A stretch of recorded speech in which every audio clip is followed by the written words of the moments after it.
Ben Harper clutched the lunch he'd packed himself, a sad little sandwich wrapped in wax paper, as he shuffled into the company's sleek conference room. The memo on his desk had been clear: mandatory all-staff meeting. Attendance required. He hated mornings like this. Ben was a warehouse floor supervisor at Weston Logistics, a job he'd held for 11 years. Not glamorous. Not easy. But it put food on the table for his 7-year-old daughter, Emma, who'd been his entire world ever since his wife passed away in childbirth. It was never about climbing ladders or making waves for Ben. It was about showing up. Every day. No matter what. So when he stepped into the room and saw the grim looks on his coworkers' faces and the interim CEO standing at the podium, he felt a knot in his chest tighten. "Ben Harper," the CEO called out, his voice flat. Ben froze. Everyone turned. "Your position has been eliminated, effective immediately. Please gather your things." Silence. He stood there, the lunch still in his hand, heat rushing to his face. No explanation. No severance mentioned. Just gone. He felt dozens of eyes on him, some sympathetic, others indifferent, as he backed out of the room, trying to keep his composure. He walked the long hallway to his locker, his fingers trembling. All he could think about was Emma's tiny voice the night before. "Daddy, you promised we could get ice cream on Friday. Don't forget." What would he tell her? By the time Ben reached the parking lot, his eyes burned. He sat in his old pickup truck, staring at his reflection in the cracked mirror, willing himself not to cry.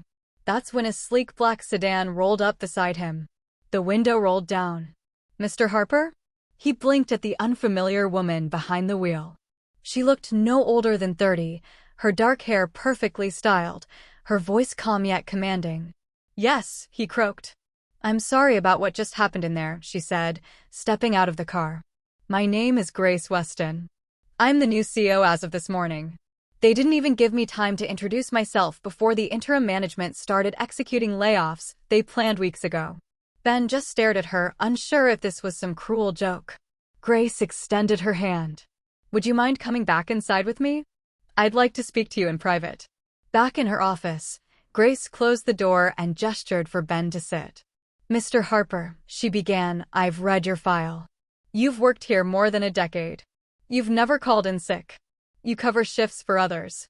You even set up a Christmas toy drive for employees' kids last year. You're the kind of person any company should be proud to have." Ben lowered his gaze. "Thank you, but if the company can't afford me anymore, I understand." Grace shook her head. "That's not what's happening here. You were a casualty of bad leadership and lazy decisions. I'm reversing that decision, effective immediately. We need people like you." Ben felt the weight of her words sink in. But then Grace did something even more unexpected. She leaned forward and said, softly, "I also need people like you." He frowned. "I don't understand." Grace smiled shyly, almost nervously, and continued. "I grew up in a house where my dad worked himself into the ground. He was kind, quiet, never got the recognition he deserved. I swore if I was ever in charge of something, I'd never let men like him, men like you, go unseen.